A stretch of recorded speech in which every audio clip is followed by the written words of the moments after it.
Greeting HMC friends. It's good to be with you again. And that incredible reminder, Christ is with us today. The Lord be with you. Today I want to share about one of the other characters that we find in the Bible, and that is Titus. Timothy and Titus are often lumped together. And the letters that Paul writes to them that we have recorded in our scripture are found next to each other. And they certainly were two men who helped spread the gospel and the early church. And in fact, Paul writes about Titus in 2 Corinthians chapter 8. He says, "I thank God who put into the heart of Titus the same concern I have for you. For Titus not only welcomed our appeal, but he is coming to you with much enthusiasm and on his own initiative." Well, Titus was known particularly for his administrative skills. And many of those skills were to help set up churches, appoint leaders, and create structures that would help the early church. He was involved with some of the churches in Corinth, but particularly he is known for setting up churches in the island of Crete and churches along the Dalmatian coast. But there was a little bit of a challenge because Titus was not a Jew. Many of those early Christians were Jews who were converted to Christianity.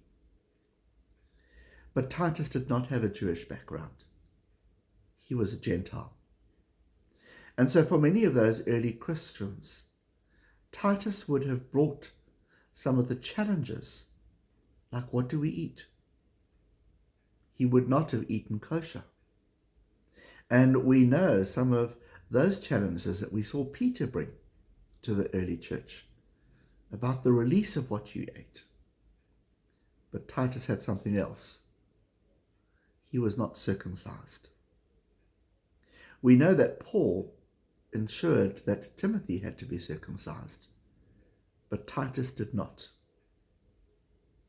And suddenly there was this huge furore.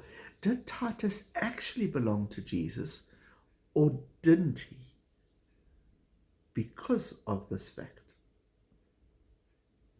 And so Titus, in the incredible work and the mission that he did, brought a challenge because he was different. And yet he is accredited to some of the huge expansion of Christianity in his time and the churches that he helped set up. So what does that mean for you and I? It's sometimes a reminder that sometimes the most obvious is not the person who shows Christ to us. Sometimes even the one who challenges us a little bit, maybe being a bit different. But the reality is as Paul said, in his heart he had Jesus.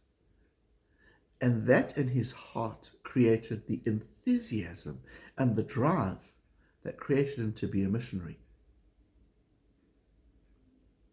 So maybe around us, Christ comes in the not so obvious. But Christ always comes through the heart of the one who loves him, the one who is passionate for him. So let's look around.